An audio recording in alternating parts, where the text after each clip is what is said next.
Hi everybody and welcome to the channel. I'm Tim and this is Run Tall and I post running videos every week. Today we're talking about the Adizero Prime X Strung. Now this is a shoe that I just purchased. It set me back $300 US. Now I got it a couple days ago, and wouldn't you know that I just saw last night on Running Warehouse's website where they have them now on sale. So bad for me because I feel like I could have saved $100 if I would have just waited a week. But good for you if you want to pick up the shoe now, because you can find them at a reduced price. And it is a much easier shoe to recommend to people at that 200-ish price tag than it is for $300. So let's start. We'll just talk about the upper first, because that talks about the strung part of the name of the shoe. And here they've individually laid down these different pieces of yarn or strands in areas where you're going to need more structure. They have a more densely laid out pieces of yarn there. And then where you don't need quite as much support or structure, there's fewer of them. So it's a really unique build. Now they say that they've fine-tuned it to runners. That's how they determined where it should be more dense and less dense.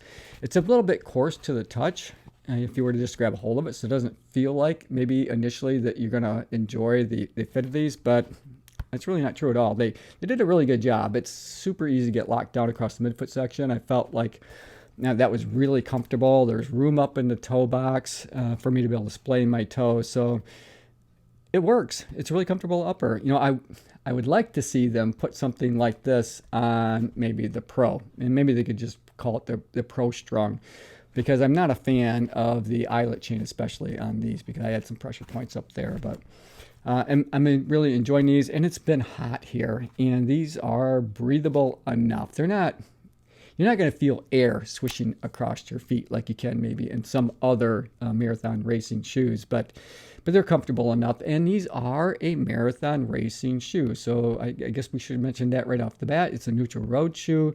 I did order mine true to size, which for me is a US men's size 9.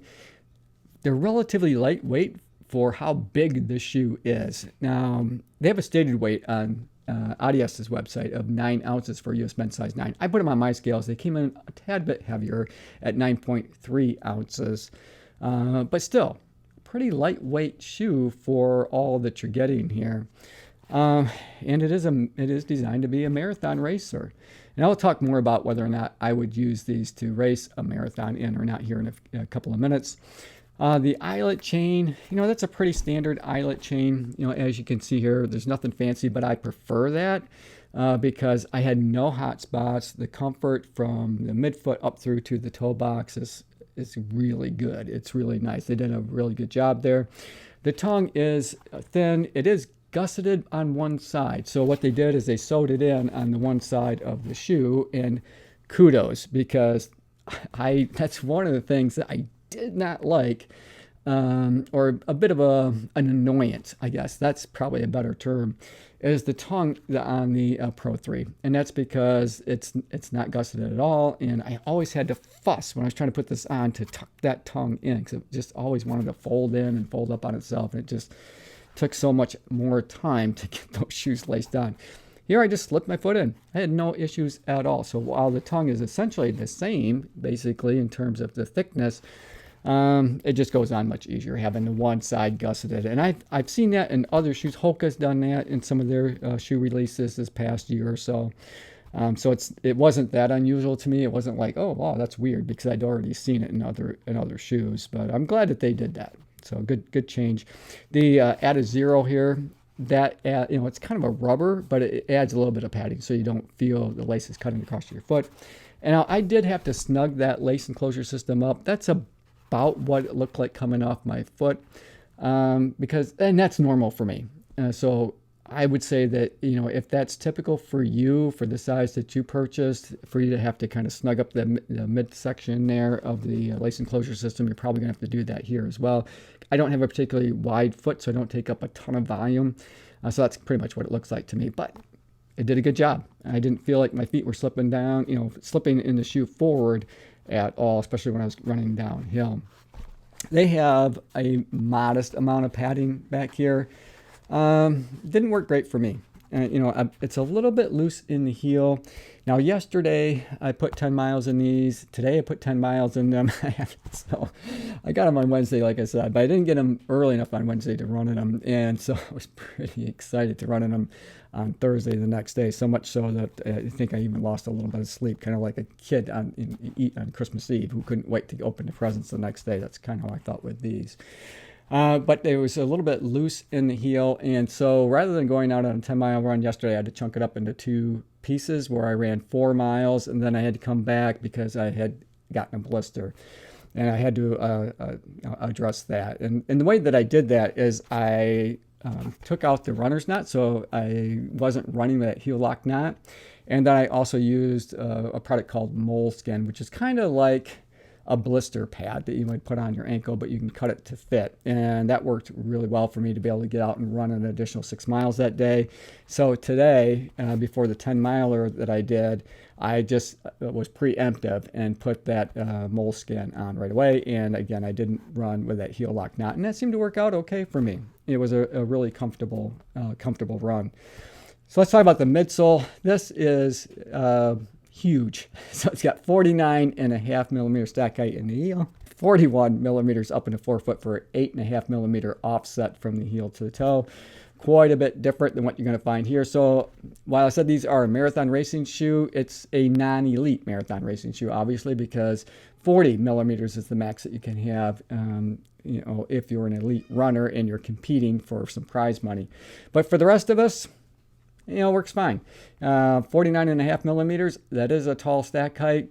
They have 3 different layers of that Light Strike Pro foam, and then within that foam they have their energy rods, and you can see a couple of them there. And then also they have these energy blades up here in the forefoot, and then they also have a plate back in the heel as well. All that works really well together. In fact, on Strava I've nicknamed these Tigger. So if I was trying to describe these shoes to maybe a 5-year-old, I would say it's Winnie the Pooh meets Tigger, because they're soft and cushy, but with a lot of pop, a lot of bounce, bouncy, bouncy, bouncy, and which feels really good. And, I just absolutely loved running in these so much so I couldn't wait to get back out on them again today.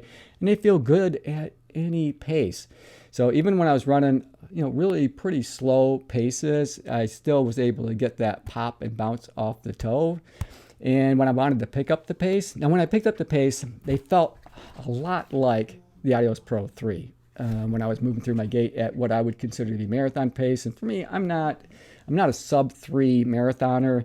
My best marathon time is 3 hours and 21 minutes. So, I'm running, 7:40 minute mile pace, but it felt really good and very reminiscent of the Adios Pro 3 when you're running at those paces and moving through your gait cycle.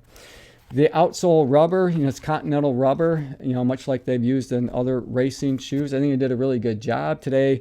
I had these out on a little bit of gravel, and they seemed to do fine. I also ran through some wet spots out on the sidewalks because people are out watering their lawns this time of year. And, going through those wet spots on the concrete, didn't have any issues. I didn't feel unsafe, like they were being slippery or not, or anything along those lines. And there's a lot of coverage.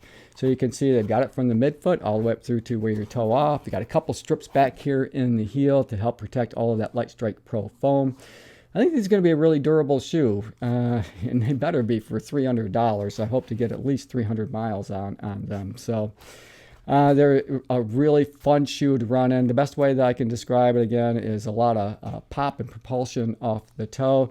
They are pretty squishy up here in the forefoot of the shoe, so it makes it really comfortable, but yet they don't run like a 9.3 ounce shoe at all. They run a bit lighter than that.